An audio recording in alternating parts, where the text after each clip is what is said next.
Gloire au Seigneur. Gloire au Seigneur. J'ai besoin du clavieriste de l'autre côté. Il va nous accompagner pendant que nous serons en train de faire ce travail. Est-ce que quelqu'un peut acclamer pour le Seigneur? Je disais, est-ce que quelqu'un peut acclamer le Seigneur?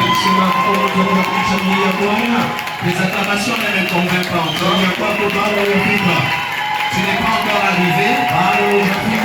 C'est en train de venir, c'est en train de venir. C'est en train de venir, c'est en train de venir. Pendant que tu es en train d'acclamer la gloire de Dieu est en train de descendre sur toi, Dieu est en train de rendre possible ce qui était impossible. Pendant que tu attends que le ciel s'ouvre au-dessus de toi, je dis pendant que tu acclames encore le Seigneur, que la guérison arrive dans ta vie, que la bénédiction arrive dans ta vie, que le chemin s'ouvre pour toi, que Dieu fasse un nouveau chemin pour toi, que Dieu entre dans ta destinée, que Dieu fasse de toi ce qu'il n'avait pas encore fait hier. Est-ce que tu peux exagérer? Tu peux exagérer, tu peux exagérer.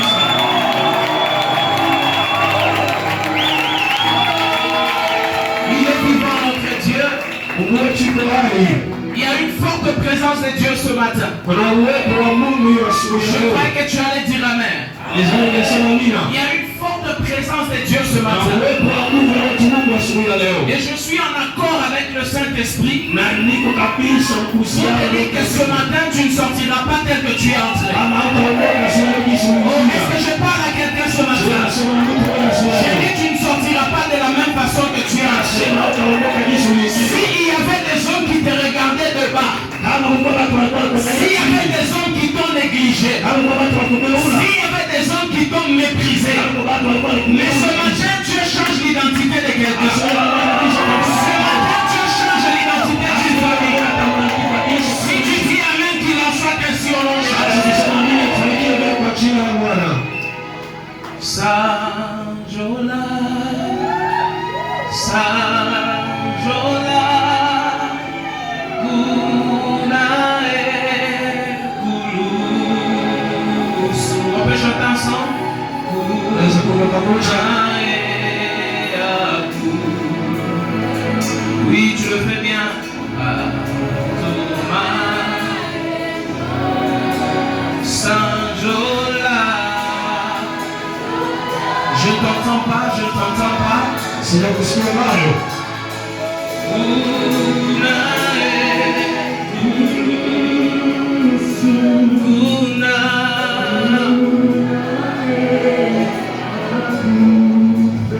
Oh, il y a une grâce de Dieu en Seigneur.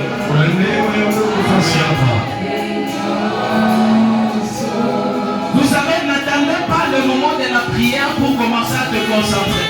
Parce que déjà maintenant, je suis en train de voir les anges circuler dans la salle. Je suis en train de voir la gloire de Dieu toucher la vie de quelqu'un. Je veux que tu ouvres ton cœur ce matin. Parce que tout est disponible.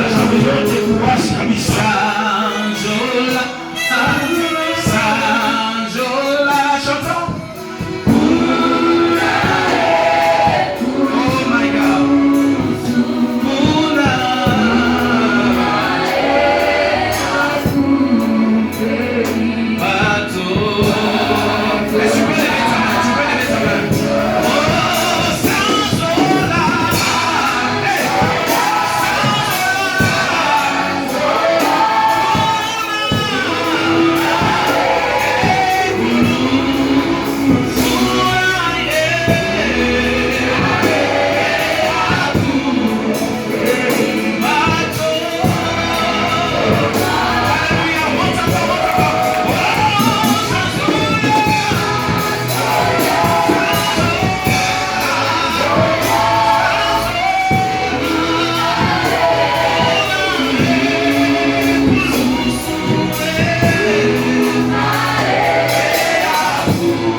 Dis Seigneur, je prends possession de ce jour. Est-ce que tu as bien compris cela? Dis Dieu, je prends ce temps comme mon temps. Commence à élever ta voix là où tu es. Commence à élever ta voix. Dis à Dieu, je prends ce temps, je le prends, je le prends. Que toutes les bénédictions qui sont liées à ce temps sont parties de ma vie. Prie encore, dis à Dieu, prends possession de ce temps.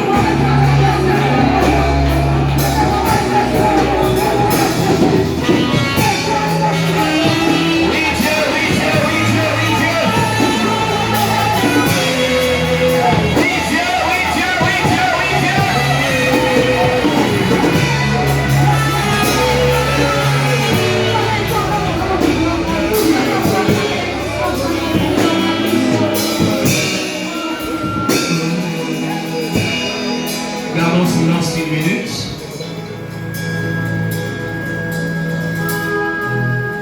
Dieu du ciel et de la terre, Créateur de toutes choses, voici le moment que tu as créé pour nous. Un moment de visitation et de consolation. Un moment où tu vas renverser les choses qui nous ont tenus dans les échecs. Un moment de renversement des situations. Oh oui Seigneur, je le vois. Oh, je vois quelqu'un qui marchait d'une certaine façon, mais ce matin tu vas renverser la direction. Si la direction était vers la pauvreté, tu renverses cette direction vers la richesse. Je vois des gens qui marchaient dans la maladie, mais ce matin, c'est une matinée de renversement de direction. Merci Saint-Esprit parce que tu le fais. Acclamons très fort le Seigneur. Est-ce qu'on peut acclamer très fort pour Jésus? Oh là là là là là. Est-ce qu'il y a des mamans dans cette salle? Est-ce qu'il y a des papas dans cette salle?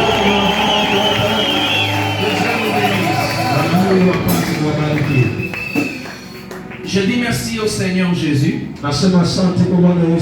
Je dis merci à Dieu parce qu'il nous a gardés encore. Et puisqu'il nous a gardés, il a permis que nous soyons ensemble ce matin. Amen. Et je suis aussi reconnaissant envers l'homme de Dieu, l'ange de l'église, l'ange de cette maison. Je parle du révérend pasteur Luc. Est-ce qu'on peut apprécier cet homme de Dieu?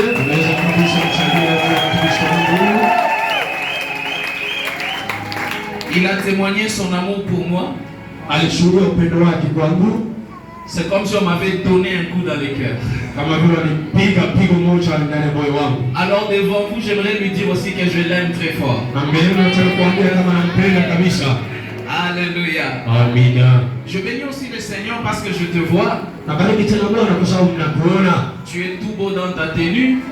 Il y a quelqu'un qui a compris quelque part là. Tu es toute belle dans ta tenue. Je bénis le Seigneur pour cela. Vous savez, bien aimé, j'aimerais vous dire une chose. La santé que tu as, c'est une grâce de Dieu. Qui dit Amen. C'est une grâce de Dieu. Il y a des gens comme toi et moi qui ont des garde-robes remplis de beaux vêtements. Mais comme ils n'ont pas la santé, ils ne savent pas s'habiller. Quand il met sa veste, ça devient comme une robe de nuit. Mais quand toi tu te regardes, quand tu te tiens debout, tiens-toi un peu debout, tiens-toi debout, tiens-toi debout. Regarde-toi un peu, regarde-toi. Tu vois, mon frère ici, il serre même son pantalon. C'est la grâce de Dieu. La santé que tu as, la vie que tu as, ne vient pas par tes efforts. Mais je viens te dire que ce ce matin, ce n'est que la grâce de Dieu. Nous allons lui donner des acclamations pour cela. C'est pourquoi j'ai toujours aimé une chanson qu'on dit.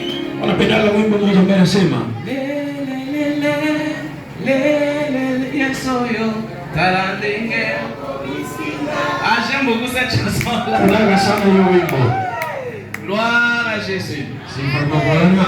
Voilà. Nous sommes là parce que Dieu a voulu que nous soyons là. J'ai béni Dieu pour le thème. Parce que c'est un thème qui nous conduit dans la victoire. Est-ce que je parle à quelqu'un? J'aimerais te dire ceci. À chaque moment que tu diras Amen à ce message, que Dieu fasse quelque chose dans ta vie. Que chaque Amen que tu diras ce matin apporte quelque chose dans ta vie. Si tu le reçois, dis Amen 2 fois. Si tu le reçois, dis Amen 3 fois. Alors nous lisons la parole de Dieu. Josué 1, de 1 à 3.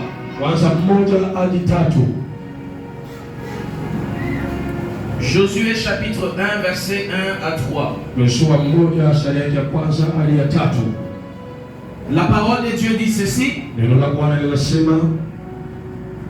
Après la mort de Moïse, serviteur de l'Éternel, l'Éternel dit à Josué, fils de Nun, serviteur de Moïse, mon serviteur Moïse est mort. Maintenant, lève-toi. Passe ce Jourdain. Et toi et tout ce peuple, pour entrer dans le pays que je donne aux enfants d'Israël. Verset 3. Tout lieu que foulera la plante de ton pied, tout lieu que foulera la plante de votre pied, je vous le donne. Comme je l'ai dit à Moïse. Tout lieu que foulera la plante de votre pied, tout lieu que foulera la plante de ton pied, j'ai dit tout lieu que foulera la plante de ton pied, que ce soit le jour, que ce soit la nuit, que ce soit pendant la saison de pluie, que ce soit pendant la saison sèche, mais la parole de Dieu déclare que tout lieu que foulera la plante de ton pied, moi Dieu je te le donne. Est-ce que tu peux dire avec moi? Tout lieu que foulera la plante de mon pied. Dis-le avec foi, tout lieu que foulera la plante de mon pied. Dieu me les donne. Dieu me les donne. Au nom de Jésus, acclamons la parole. Vous savez, lorsque la Bible dit tout, tout signifie tout. Oh, est-ce que je parle à quelqu'un? Tout lieu signifie tout lieu. Dieu n'a pas spécifié, il a dit ici oui, ici non. Mais aujourd'hui, à la maison de prière, Dieu dit tout lieu. Tu foulera la plante de ton pied, Dieu te le donne. Alléluia. Oh, Dieu est bon ce matin. Alors ici, vous allez convenir avec moi. Je voudrais rentrer un peu en arrière dans l'histoire. Dieu a aimé Israël. Et Dieu a choisi Israël. Dieu a décidé à un moment donné d'accorder à Israël la liberté parce qu'ils étaient captifs en Égypte. Alors Dieu a choisi un homme. Un homme qui était faible. Un homme qui ne pouvait pas pensé qu'il était capable de faire ce que Dieu lui rendait capable de faire. Et j'aimerais te dire que ce matin, que tant que tu es là, tu es capable de faire des choses que même toi-même, tu n'es pas capable de penser. Même ce qui ne passe pas dans ta pensée, là où tu te crois incapable, avec les dieux de Hagar, tu es capable de faire au-delà de tout. Moïse ne savait pas qu'il était capable d'apporter la délivrance à Israël. Pour preuve, lorsque Dieu lui a dit Moïse, vas-y, il a commencé à donner des raisons. Seigneur, je ne peux pas, je suis incapable. Mais il ne savait pas qu'au-dessus de lui, il y avait une promesse, la promesse de possession. Je vais monter avec toi. Lorsque Moïse est arrivé en Israël, en Égypte, Dieu a donné l'Égypte à Moïse. Est-ce que je parle à quelqu'un? La terre de tes ennemis sera aussi ta terre. Là où les sorciers se réunissent pour détruire ta vie, sera donné à toi aussi en héritage. Parce que la Bible dit tout lieu que foulera la pointe de ton pied, je te les donne. Même si c'est dans le désert, Dieu te donne ces lieux. Lorsque toi tu arrives, à cause de ta présence, les choses vont changer au nom de Jésus. Dieu a donné l'Égypte à Moïse.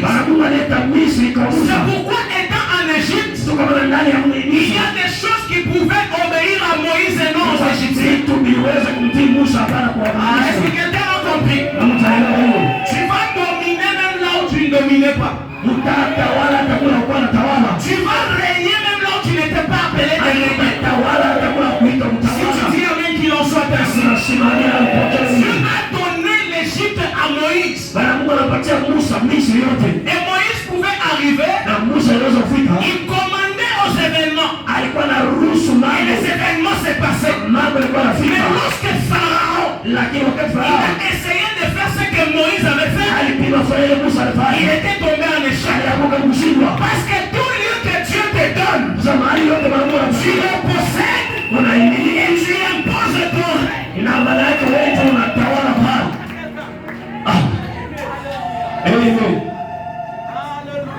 Amen.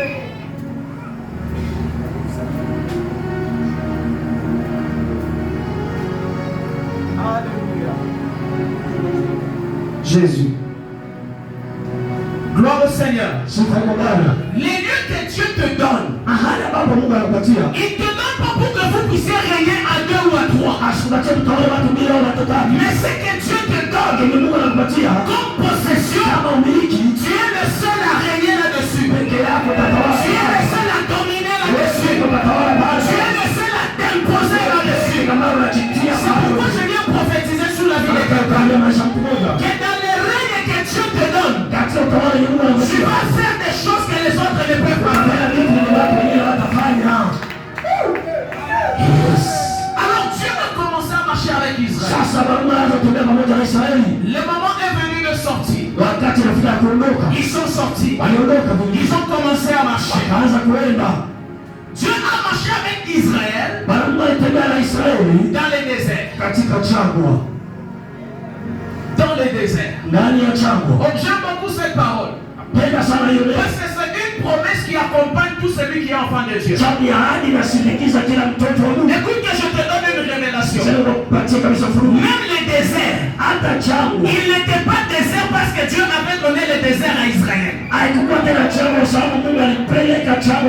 Les déserts n'étaient plus déserts parce que Dieu était là. Est-ce que toi tu peux faire 40 ans dans les déserts sans l'eau? Sans la nourriture?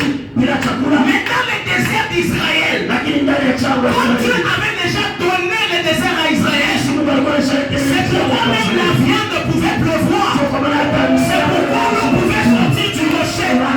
Parce que là où Dieu te donne à régner, il y a des choses impossibles qui se passent. Oh, si tu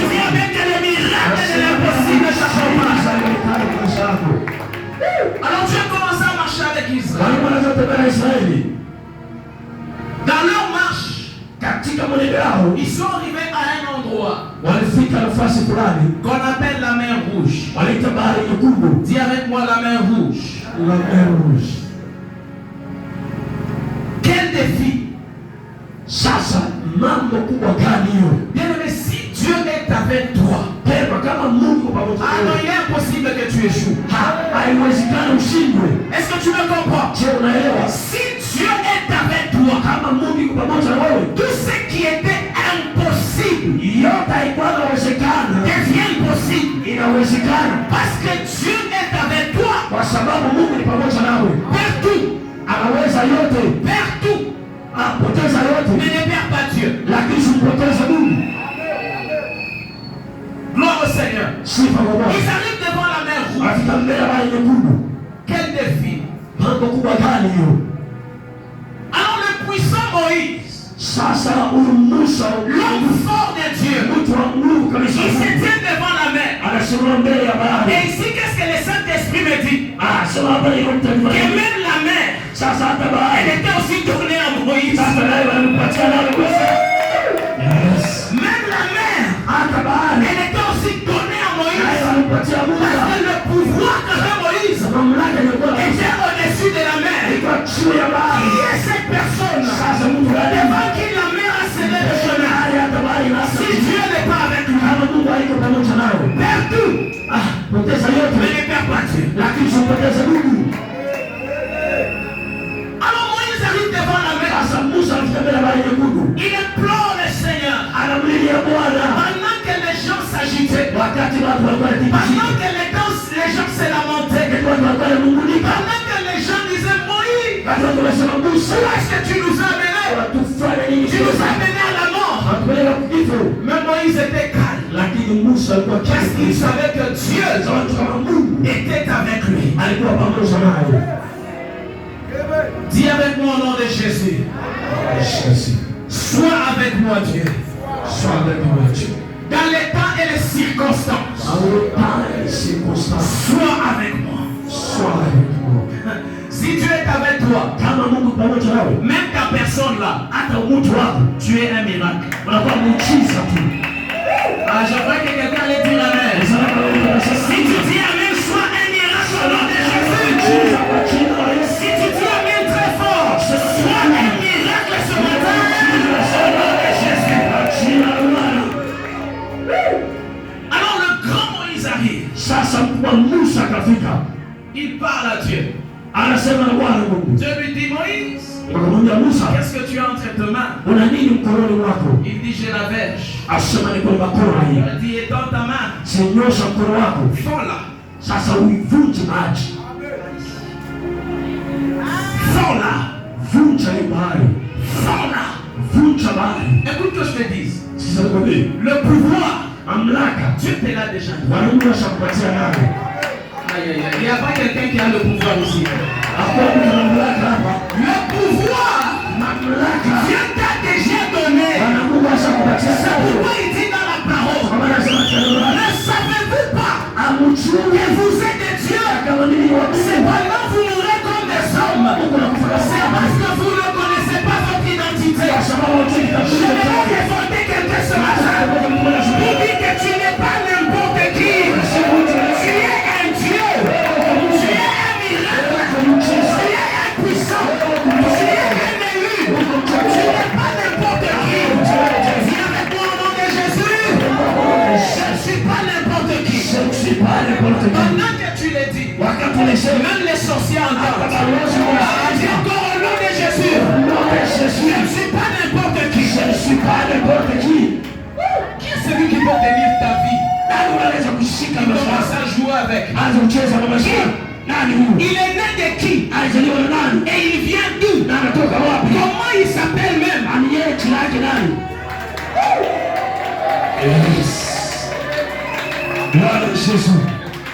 Alors Moïse se tient devant la mer. Sasa Musa anasimama mbele ya bahari, Lorsqu'il est dans sa verge, wakati ananyosha bakora yake, le vent souffle d'abord. sasa pepo ikavuma, La mer commence à s'agiter. sasa bahari inaanza kutikisika. D'où vient cette puissance? Sasa hii uwezo unatoka Elle wapi? est de qui? Ni ya nani? Lorsque je regarde, Wakati je natazama vois un homme naona mtu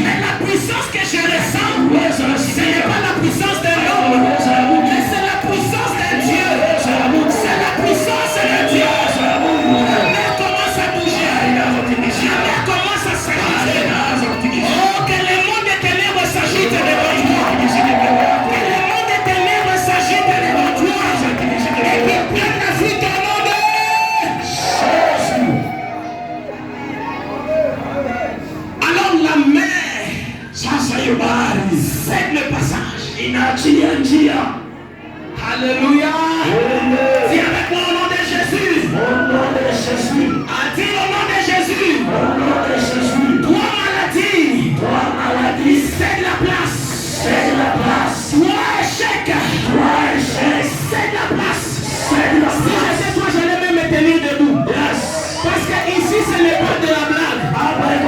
Ici ce n'est pas de la blague. Dis au nom de Jésus. Ce matin, j'ai le pouvoir de changer la situation. Ce matin, j'ai le pouvoir de renverser les autorités, les dominations. Au nom de Jésus, viens avec moi au nom de Jésus. Toi maladie, cède la place. Toi échec, cède la place. Toi chômage, cède la place. Toi stérilité, cède la place.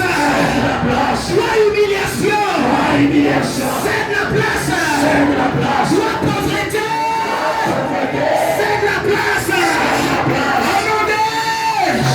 Au nom de oh, si tu dis amen, qu'il en soit ainsi. Je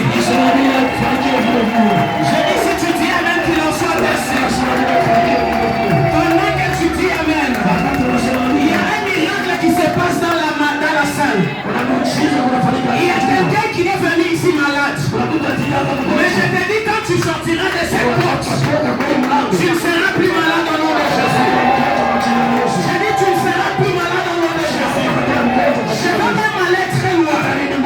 Tu as laissé quelqu'un à la maison avec une situation. Mais pendant que je parle, maintenant même, il y a la puissance qui est en Seigneur. Aille jusque chez toi. Et quand tu vas rentrer, la situation que tu as laissée, tu ne vas plus la retrouver. Parce que le Dieu des langues, il agit encore.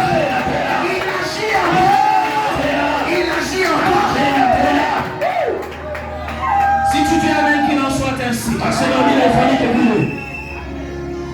Alors Dieu, vous savez quand on dit que la mer rouge, elle s'est séparée, ce n'est pas de la blague. Les gens pensent que quand on dit que la mer s'est séparée, c'est que pas ils sont passés. Mais je voudrais t'informer que Dieu, il a travaillé toute la nuit. Toute la nuit pour séparer la mer et pour rendre sec le fond de la mer. Parce que la parole de Dieu déclare, ils sont passés à sec. Ils sont passés à sec. Toi aussi tu passeras à sec. La Bible me parle de Shadrach, Meshach et Abednego. Lorsqu'ils étaient jetés dans le feu et qu'ils ont été délivrés, ils sont sortis du feu à sec. Parce que la Bible dit qu'ils n'avaient même pas l'odeur du feu sur eux. Même l'odeur n'était pas là. Lorsque Dieu t'a guéri, même l'odeur de la maladie ne sera plus là. Lorsque Dieu te bénit, même l'odeur de la pauvreté ne sera plus là. Parce que tu vas passer à sec. Tu passes à sec. Alléluia. C'est ça que Dieu a fait. Il a travaillé toute la nuit. Et Israël est passé à sec. Tu passeras à sec. Mutapita fasi mkauka. Je sens même en moi cette fierté-là d'être enfant de Dieu. Nasikia ile kujifiera kwa mtoto wa Mungu. Parce que je passerai. Kwa sababu sapita ukauka. Vous savez, il y a des gens, lorsque Dieu a fait quelque chose dans leur vie, pas même Dieu, lorsqu'ils sont simplement guéris, tu vois quelqu'un te dit, j'étais paralysé, mais on m'a guéri. Lui qui dit qu'il est guéri, quand il marche, il marche comme ça. Mais il dit qu'il est guéri. Mais moi je connais quelqu'un dans la vie, parce que Dieu lui a imposé la main. On lui pose la question, est-ce que tu vois? Il dit non, je vois comme des arbres. Je vois comme si, comme ça. Mais Dieu ne fait jamais les choses à moitié. Dieu ne fait jamais les choses à moitié. Il a dit cet homme n'est pas encore passé. Il voit, mais il a encore les séquelles de l'aveugle sur lui. Alors Dieu dit il doit passer à sec. Et Dieu commence le processus. Et lorsqu'on lui pose la question, est-ce que tu vois? Il dit je vois.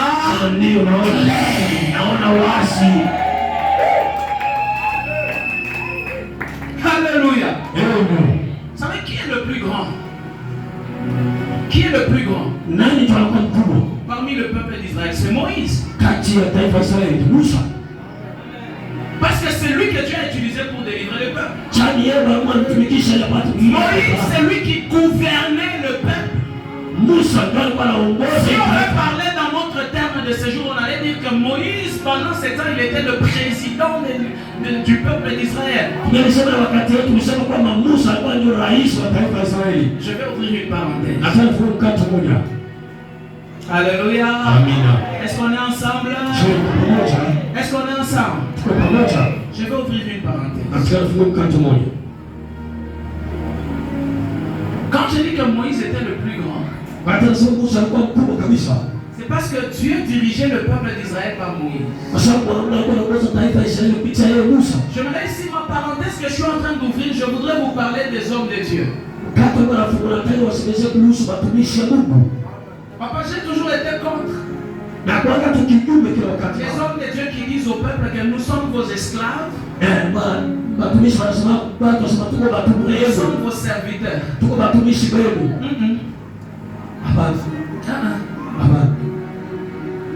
Je te scandalise, hein? N'en fais pas, je t'explique. Les hommes de Dieu que vous voyez, ils ne sont pas serviteurs des enfants de Dieu. Non. Ils sont serviteurs de Dieu pour les enfants de Dieu. Lorsqu'un pasteur fait quelque chose pour toi, il ne reçoit pas instruction de toi, mais il reçoit instruction de Dieu. Un pasteur, il n'est pas serviteur du peuple, mais il est serviteur de Dieu pour le peuple. C'est là que beaucoup de gens confondent les choses. Ils commencent à dénigrer les pasteurs. Il est pasteur à cause de nous, non.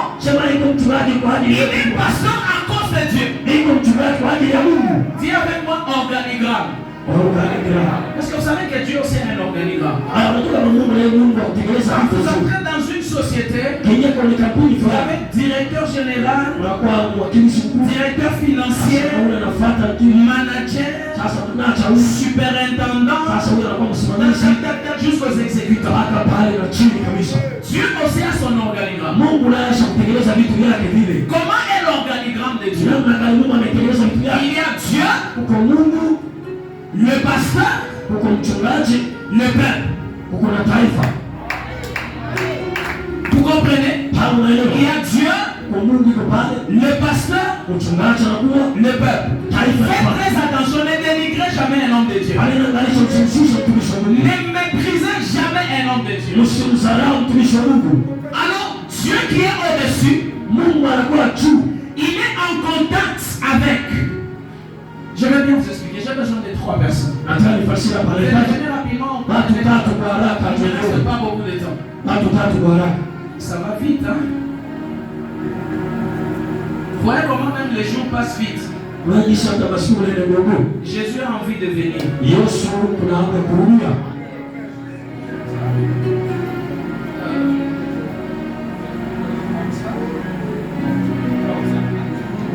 Alléluia. Amen. On a Dieu.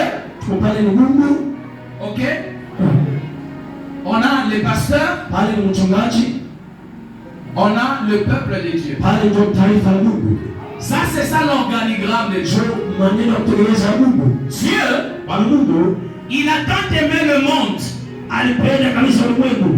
Il a donné son Fils unique pour sauver le monde. Mais maintenant, Dieu, il est en contact avec le peuple, le monde, mais en passant par les pasteurs, les hommes de Dieu. C'est pourquoi Moïse, il recevait instruction de Dieu. Après,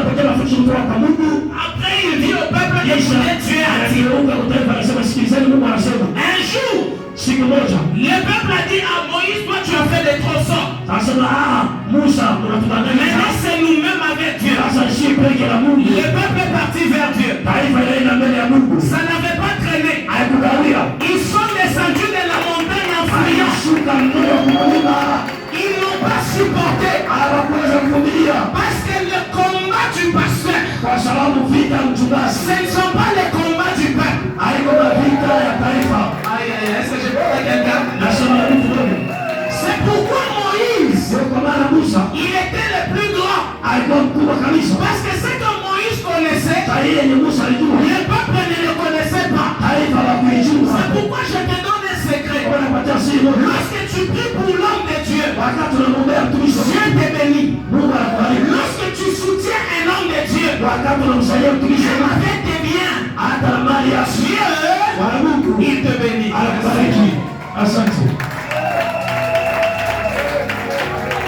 Alors le plus fort parmi le peuple, c'était Moïse. Il me reste quelques minutes. Le plus fort, c'était Moïse. Mais que dit Dieu?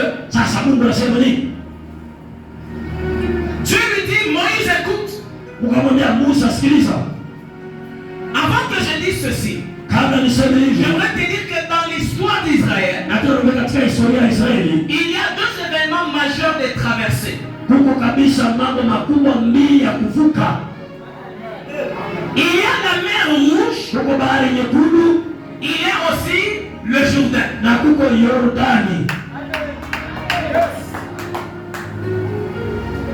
Dans la classification des eaux, là je vais en géographie. Nous avons les rivières, nous avons les lacs et les fleuves. Ah oui. Et puis nous avons les mers. Et ensuite nous avons les océans.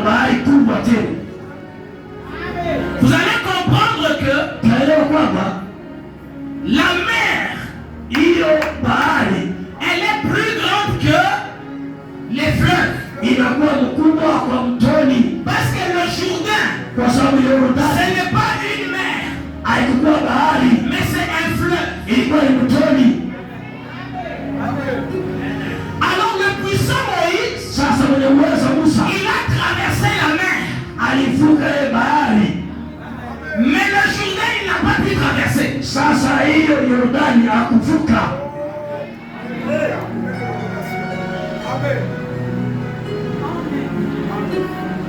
Il a fait le grand travail. Mais devant la petite chose qui restait, il n'a pas pu passer. Le puissant Moïse, devant qui la mer avait fui, il a traversé la mer à sec. Mais devant le Jourdain, il n'est pas passé. Oh mon Dieu. Mon Dieu. Vous savez les plus grandes batailles, Jésus les a déjà vaincus. Les plus grandes batailles de la vie de l'existence de l'homme, Jésus les a déjà vaincus. C'est pourquoi la parole de Dieu déclare, il a effacé l'acte dont les ordonnances nous condamnaient. Et la Bible ajoute pour dire qu'il a dépouillé les autorités, les dominations. Et la Bible ajoute encore les châtiments qui nous donnaient la paix est tombé sur Jésus. Ces choses-là, il n'y a que Jésus qui pouvait les faire.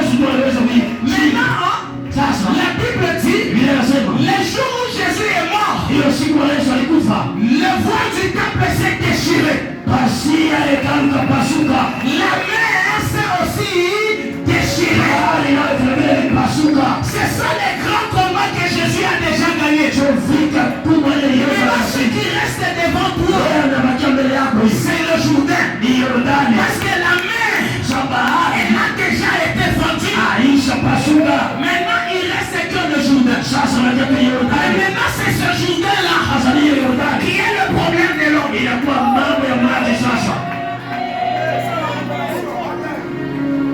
C'est ce Jourdain-là qui est le problème de l'homme. Imaginez-vous qu'un grand Moïse, devant qui la mer a fui, mais le Jourdain l'a retenu.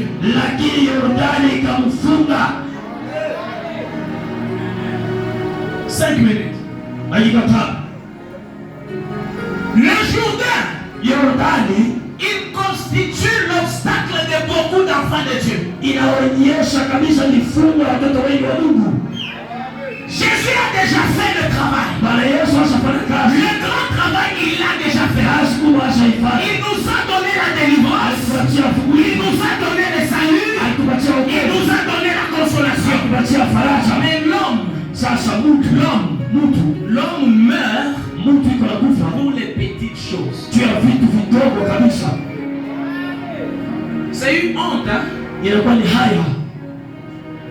Si Jésus a fait ce travail, aujourd'hui l'église ne devait pas mourir pour des petites choses. Le Jourdain. Ah, c'est ça le problème.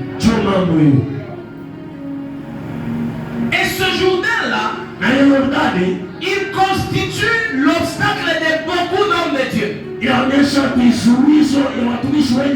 d'enfants de Dieu, ils sont retenus là. Le grand Moïse, le puissant Moïse, il n'a pas su passer le Jourdain.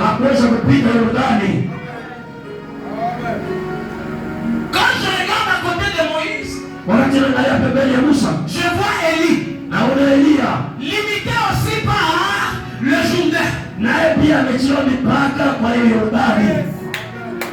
Le puissant Élie, sa limite, c'était le Jourdain. Moïse, sa limite, c'était le Jourdain. Et aujourd'hui, ta limite à toi, c'est aussi le Jourdain. Beaucoup de gens meurent au niveau du Jourdain. C'est pourquoi Dieu a dit à Josué, la première chose que Dieu a dit à Josué, il lui a dit, lève-toi, passe le Jourdain. Alléluia. Lorsque vous lisez dans 2 Rois chapitre 1, vous lisez l'histoire. Vous allez voir Élie. Il a cheminé avec Élisée. Il a marché avec Élisée. Lorsque son temps commençait à arriver, ile saa wakati yake ilifika kabisa, il dit à son serviteur Élisée, anasema na mtumishi wake Elisha, il dit Élisée, sema Elisha, Dieu m'appelle à Bethel. Bwana Mungu anaita kule Betheli. Reste ici. Baki hapa hapa. Hein, Élisée, toi reste ici. Elisha wewe baki hapa. Moi Dieu m'a appelé. Mimi Mungu ananiita. Élisée dit, Elisha anasema, ton âme est vivante. nafsi yako iko hai. Dieu aussi est vivant. Mungu iko hai. Je ne te lâcherai pas. Sitakuacha Elia. Ils sont partis à Bethel. Wakaenda pale Betheli. Ils sont rentrés. Wanarudia. Après, Élie dit à Élisée. Kisha Elia akamwambia Elisha. Élisée, écoute. Elisha sikiliza. Dieu m'appelle à Jéricho. Bwana Mungu ananiita pale Yeriko. J'ai une mission à Jéricho. Nina lengo kufanya pale Yeriko. Toi reste ici, hein. Wewe baki hapa. Moi je vais partir. Mimi nataka niende. Élisée dit, tu trompes. Elisha anasema kweli kabisa. Dieu est vivant. Mungu iko hai. Ton âme est vivante. Nafsi yako iko hai. Je ne reste pas. Sitabaki hapa. Ils sont partis à Jéricho. Anaenda pale Yeriko. Ils ont fait quoi, hein? Wanafanya nini? Wanarudia. Ils ont fait quoi? Wanarudia. La troisième fois, Nasema mara ya tatu. il dit à Élisée, Anasema na Elisha. Élisée, écoute, Elisha sikiliza. Dieu m'appelle au Jourdain. Bwana Mungu anaita pale Yordani. Reste ici. Wewe baki hapa. Élisée dit, Elisha anasema, Waya, je ne reste pas. Sitabaki hapa. Là où tu pars, Kwenye unaenda. je vais aussi partir. Nami nitaenda pia. Ils sont partis. Walienda wote kwa Yordani. Mais quand ils sont arrivés au Jourdain, Lakini wakati wafika pale cette Yordani, fois-là, ils ne sont pas rentrés. pale hawakurudia tena. Le Jourdain constitue une limite pour beaucoup de gens. Yordani inakuwa kabisa mipaka kwa watu wengi. C'est pourquoi Dieu dit, Ndio kwa maana Mungu anasema, lève-toi Josué, simama Joshua. commence par passer le Jourdain. Anza kupita Yordani. Là où les autres se sont limités. Ile watu wengi walisomea. Toi Josué, tu passes. Wewe Joshua Je kabisa. viens dire ceci à quelqu'un. Mwambie mtu mmoja. Et là où les autres se sont arrêtés, Wewe kabisa wewe. toi tu passeras au nom de Jésus. Pita kwa jina la Yesu. Ce qui a limité ton père, Ile simamisha wala. ce qui a limité ta mère, Ile simamisha je wala. te dis que toi tu passeras au nom de Yes. Parce que Dieu dit, Bwana Mungu anasema, tout lieu que foulera la plante de ton pied. hali mguu wako na Moi Dieu, je fais quoi? Je te le donne. nakupatia nayo. Ah, dis à ton voisin, je passerai. Je passerai. Même si tu es tombé 20 fois, dis-lui cette fois-ci. Ah, je passerai. Hata unakasema na imani utapita. Ah, tu ne dis pas 20 fois. Akisema na Je imani, ne te vois pas le dire. wewe ukisema Même s'il t'intimide, hata na kukupisha dis-lui, ah, cette fois-ci je passerai. imani utapita. Même si je suis tombé, Hata nilianguka cette fois-ci je passerai. utapita sasa. La maladie qui t'a retenu longtemps, Ngoja kusomesha ah, Mungu. cette fois-ci tu vas passer. Hiyo mara utapita. Pas seulement tu vas passer, Utapita. et tu vas passer à sec. Utapita mjikavu. Maintenant vous allez comprendre Sasa utaelewa kwamba que ce qui a constitué la limite de beaucoup de gens hii ambayo inaonyesha kabisa a aussi constitué le début de beaucoup de choses. inaonyesha kabisa mwanzo wa vitu vingi kabisa.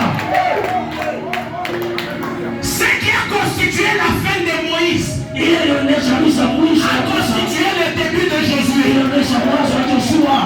Ce qui a constitué la fin de Élie Ile inaonyesha mwisho wa Elia. a constitué le début d'Élisée. Inaonyesha mwanzo wa Je Elisha. viens te dire ceci. Habari kwa hivi. Quand tu t'accordes la délivrance, Wakati Mungu anapata ça furaha. veut dire Inasema il met fin à quelque chose anaacha watu et wake. il commence aussi une autre chose. Anaanzisha tena kitu kingine kipya. Est-ce que quelqu'un m'a compris? Utaelewa. Utaelewa Si tu sasa. as compris, tu vas acclamer le Seigneur. Utasalia Bwana. Je viens donner une bonne nouvelle à quelqu'un. Nataleta habari njema kwa mtu mmoja. Je vais le dire lentement Takwambia tu pole. pour que ton voisin n'écoute pas. Ili jirani wako asikusikie. Tu vois, dès que tu es là, Unahisi kupaa. Dieu veut commencer à répondre quelque chose. Sababu nataka kwanza wewe mambo mapya. Ce qui a constitué la limite Ile inaonyesha mipaka. constitue un début pour toi. Inaonyesha kabisa mwanzo tu wako. Et vous savez, la plus grande des choses, c'est quoi? Unajua kitu kubwa nini? Tous ces hommes que j'ai cités, Bali watu ambao wanataka. qui ont été limités par le Jourdain, Alisimamishwa na Yordani. le ministère de Jésus Sasa huduma ya a Yesu commencé dans le Jourdain. ilianza ndani ya Yordani. Ah non, quelqu'un ne m'a pas compris. Yes. Ils n'ont pas Le ministère de Jésus, il a commencé au Jourdain. Ce qui t'a limité, sache que Jésus commence avec toi là. Il commence avec toi là-bas. C'est pourquoi tu ne mourras pas tel que tu es. Ce qui était une limite hier, aujourd'hui que Dieu t'accorde la délivrance, ça va commencer avec toi une nouvelle histoire. Ce qui a arrêté Moïse, c'était le début pour Josué. Ce qui a arrêté Élie, c'était le début pour Élisée. Alors je viens proclamer une nouvelle saison dans la vie de quelqu'un. Je viens proclamer une nouvelle saison dans la vie de quelqu'un. Dieu dit à Josué, lève-toi, lève-toi, lève-toi, passe le Jourdain. Parce que de l'autre côté du Jourdain, il y a une nouvelle histoire qui t'attend. De l'autre côté des obstacles, il y a une nouvelle identité qui t'attend. Je viens dire à quelqu'un ce matin, ta vie ne restera pas la même. Avant la fin de cette prière, tu auras un nouveau témoignage. Si tu dis amen, reçois-le. Si tu dis amen, reçois-le. Si tu dis amen, reçois-le. Si tu dis amen, reçois-le. Si tu dis amen, que cela commence maintenant. Que Dieu commence à changer ton identité. Que Dieu commence à changer l'histoire de ta vie. Je viens te dire ceci. Même si les gens se sont moqués de toi pendant longtemps, ce n'est plus pour longtemps. Mais maintenant que je parle, je suis en train de toucher même les profondeurs de ta vie. Je suis en train d'aller même dans les profondeurs des eaux. Je suis en train d'aller même dans les profondeurs de la terre. Si ta vie, elle a été enterrée pendant que je suis en train de parler, reçois la résurrection de Jésus. Si ta vie était déjà cachée dans les eaux, je viens te dire que ce qui a limité ta famille ne te limitera pas au nom de Jésus. Ce qui a limité ton père ne te limitera pas au nom de Jésus. Parce que ce matin, Dieu te dit, il y a tout lieu, tout lieu, je dis tout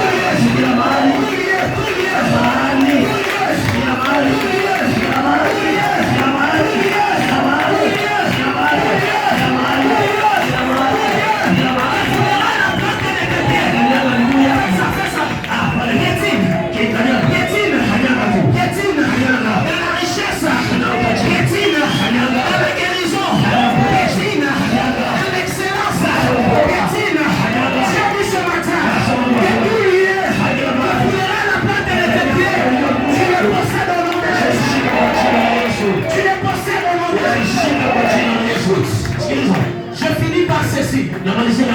Il y a une différence entre voir une chose et piétiner une chose.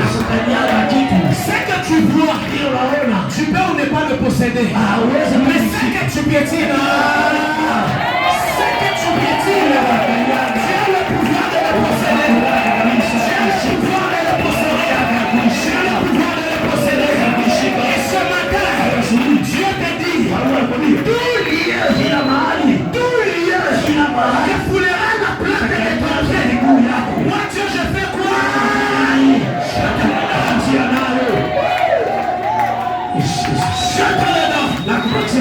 C'est pourquoi Dieu a dit,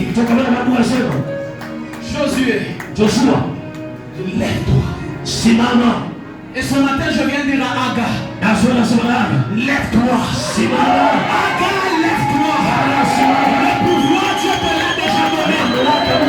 Et Dieu dit ceci, qui accusera les élus de l'Éternel? Dieu t'a déjà élu. Aucune accusation ne peut peser contre toi. Je prie ce matin que Dieu sanctifie ta vie, que Dieu purifie ta vie. Toutes les accusations qui ont pesé sur ta vie ce matin,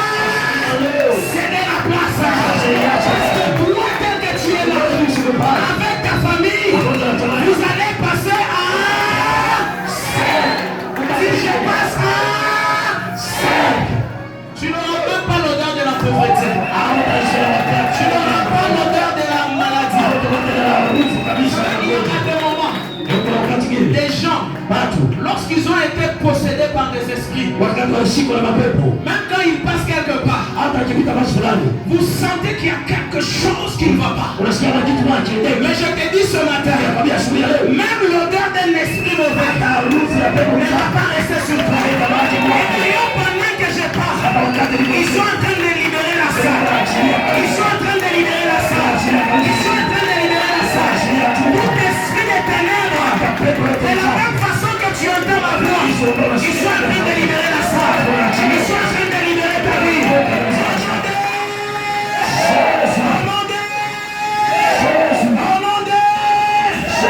Tu passes à...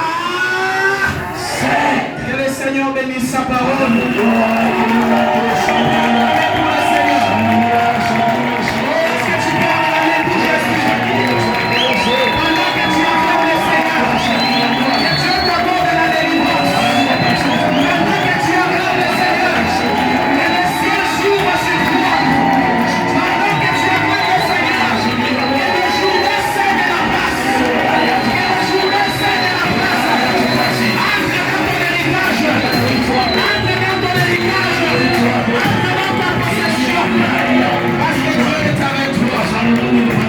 Que le Seigneur nous bénisse.